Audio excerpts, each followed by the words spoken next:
A FIFA insider has just dropped some bombshell revelations about the World Cup, and fans are going crazy. According to the claims, referees are given secret instructions to keep Lionel Messi protected. But that's only the beginning of what the insider is revealing. Let's get into it. Messi's record-breaking start at the 2026 FIFA World Cup has been accompanied by a familiar debate. Are referees treating football's biggest star differently from other players? The discussion blew up after Argentina's 3-0 victory over Algeria, in which Messi scored a hat-trick to equal Miroslav Klose's all-time World Cup scoring record. But nobody was talking about the goals. Not really. Not after what happened in the 32nd minute. The performance was overshadowed by one moment. During a hard-fought challenge, the Argentine captain appeared to rake his studs across the back of Asa Mandi's calf. Footage captured it from multiple angles. Messi went after Algeria's Asa Mandi from behind, 2 hands to his back and his foot to the back of Mandi's calf. Mandi went down, the crowd in Kansas City went tense. And then the referee, Szymon Marciniak, did the one thing that sent the entire football world sideways. Nothing, no card, not even yellow. Marciniak blew for a foul, but did not punish Messi further. And the VAR did not suggest an on-field review. That VAR silence is the part that sticks. Because the bunker had multiple angles, they watched it back. They discussed it and they waved it off. The reaction from the broadcast booths was immediate and unanimous. The ESPN analyst El Morno didn't mince words. It's 100% a red card for Lionel Messi. Former footballer Nedum Anyuha agreed. Both believed the play was deserving of a red card, but the referees missed it. And Andy Davis, a former select group referee with elite-level experience, told ESPN that Messi was lucky the outcome wasn't a dismissal. 3 different voices, 3 different angles, one conclusion. Messi was clearly in the wrong, and the referees seemingly protected him from not being out there, to dazzle the massive crowd in Kansas City and the many more watching elsewhere. That sentence wasn't written by a conspiracy blogger. That was from Yahoo Sports, a mainstream sports outlet, saying what millions of people were already thinking. Now think about what that missed red card meant in practice. The officials' leniency allowed Messi to go on and complete a famous hat-trick, tying Miroslav Klose as the all-time leading scorer in World Cup history. He shouldn't have been on the pitch for the second goal, or the third. There are plenty of critics who believe he shouldn't have been on the pitch for his second goal, due to a bad play that got overlooked. So Algeria did what any federation with receipts would do.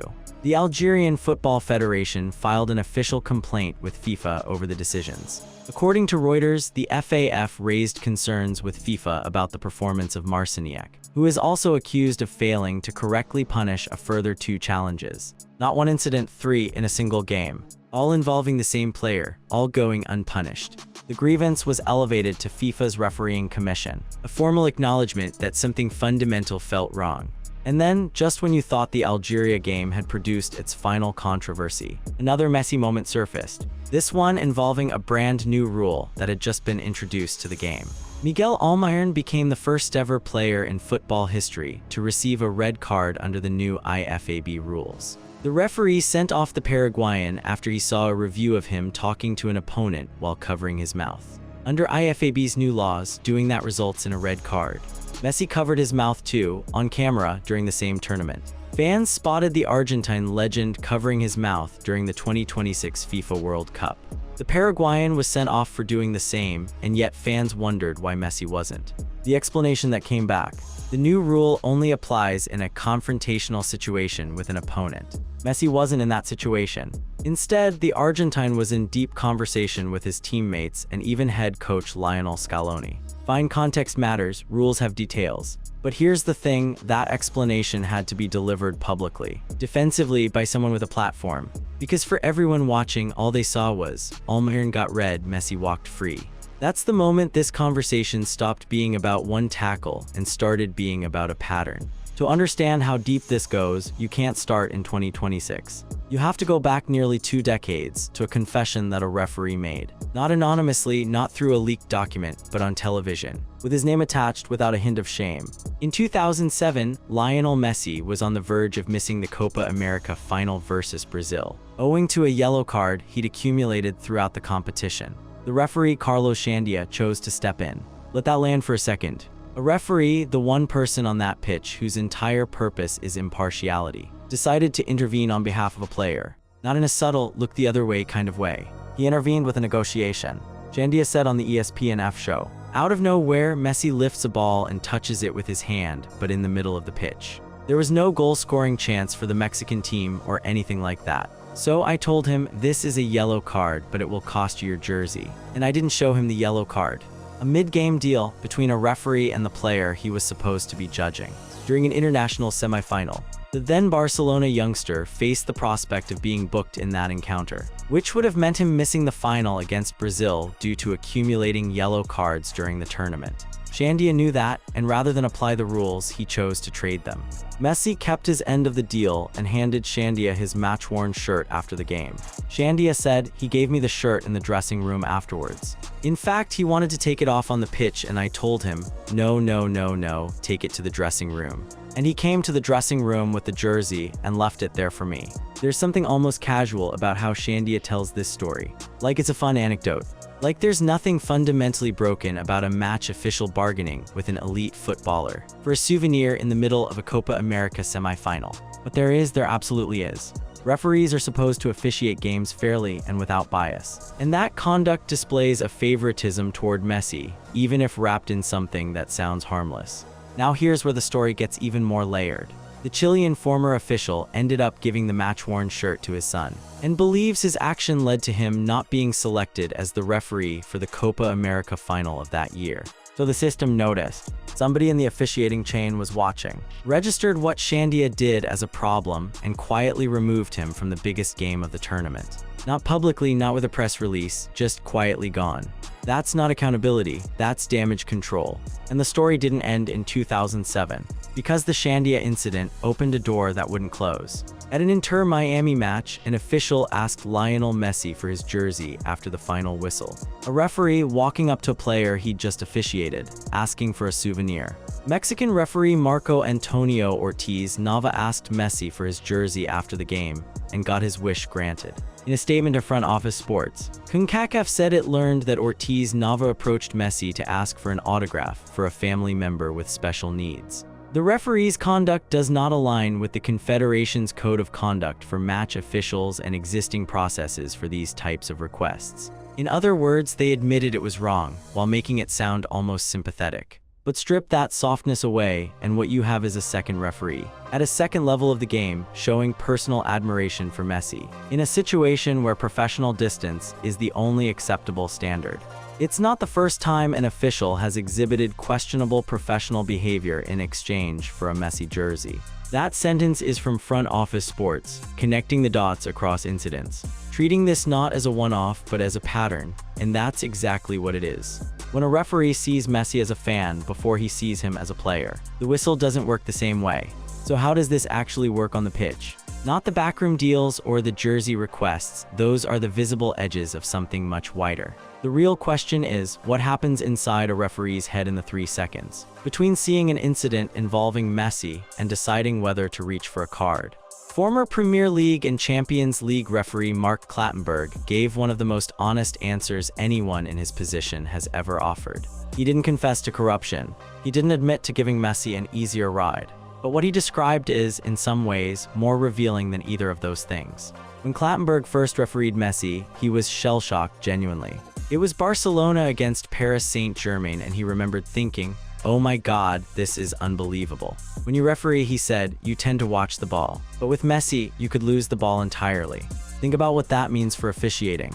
He had to change the way he analyzed the situation when Messi was on the ball. Messi was so skillful that opponents would try to stop him in different ways, sometimes by fouling him on the foot, sometimes with their upper body. A referee who has to restructure his entire approach to the game based on one player's presence is, by definition, treating that player differently. Even if it's well-intentioned, even if it's grounded in genuine tactical awareness. The result is that the standard rules of observation don't apply to Messi the way they apply to everyone else on the pitch. Clattenburg explained, "Sometimes I used to find if you don't whistle 3 kicks, there might be some contact. But if they keep getting contact and they don't receive a foul, at some point they're going to get frustrated.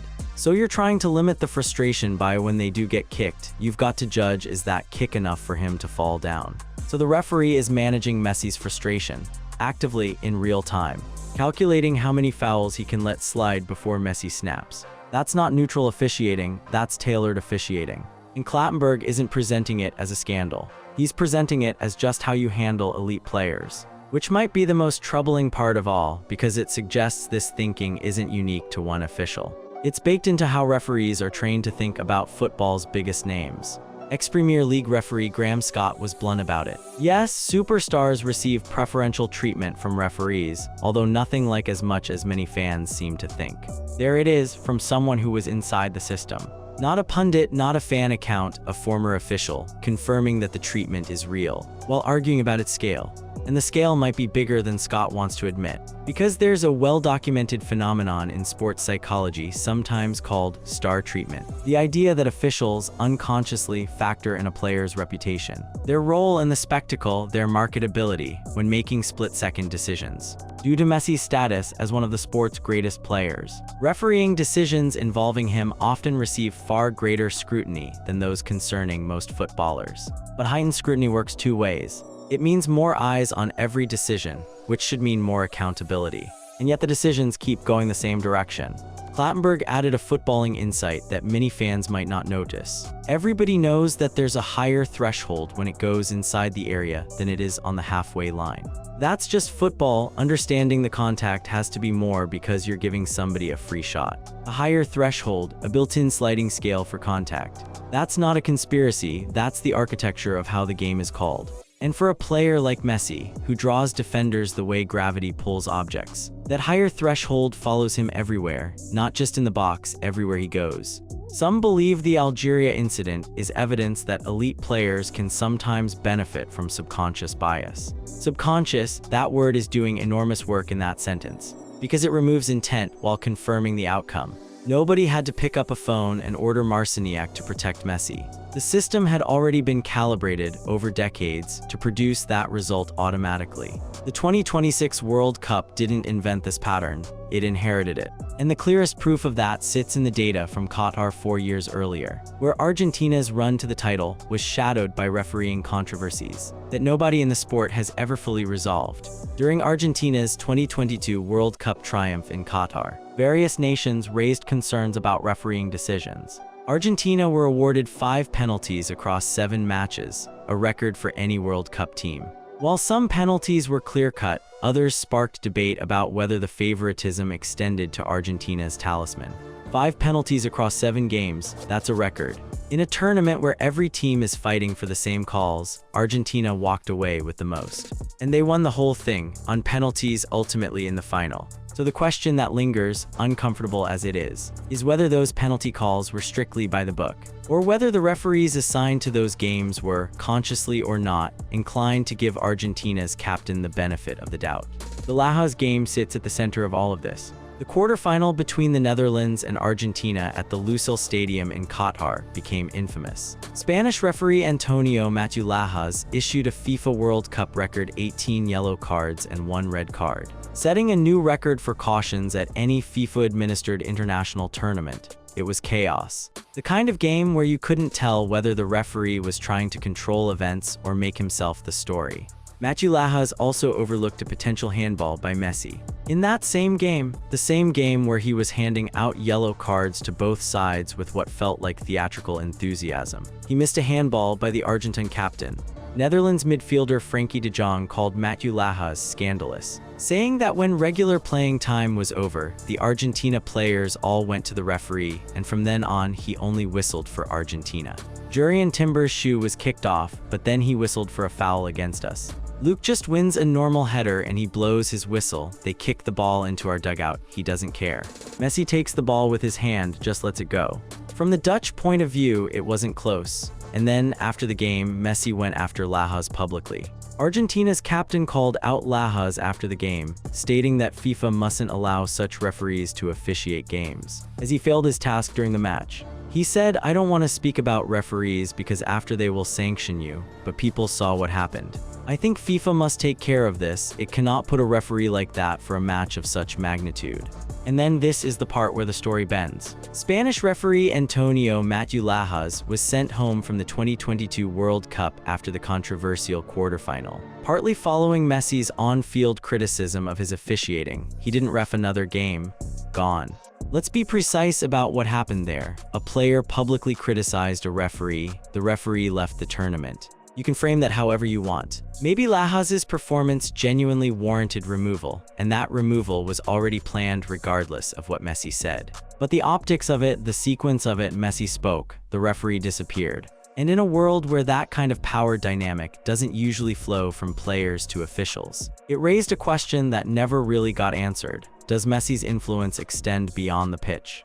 In Copa America fixtures, Messi himself has publicly voiced frustration with refereeing inconsistencies. Following Argentina's 2019 semi-final loss to Brazil, both Messi and coach Lionel Scaloni complained that VAR wasn't used to check clear fouls. After that loss, Messi told reporters he was tired of the entire situation. The politics, the decisions, the way Argentina was being treated. And in the tournament that followed, Argentina got those calls. They got the VAR reviews, they got the penalties. Coincidence has a short shelf life when it keeps happening to the same player.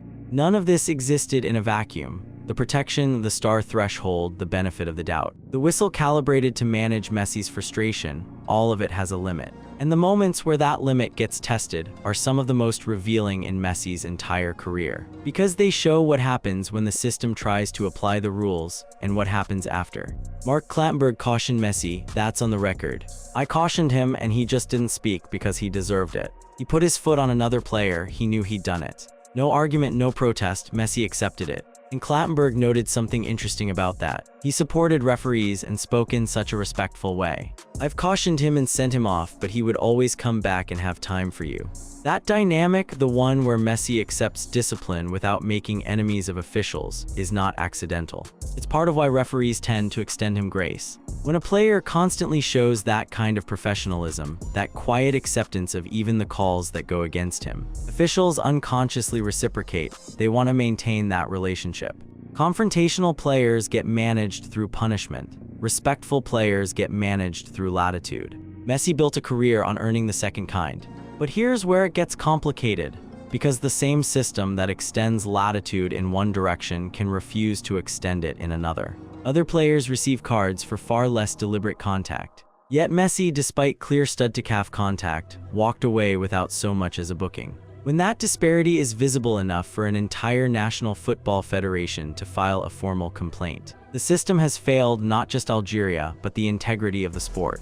What remains clear is that every decision involving the Argentine superstar is being examined under an intense spotlight, as he pursues what could be the final World Cup of his remarkable career. The debate over whether that spotlight reveals preferential treatment or simply reflects his global stature is likely to continue throughout the tournament.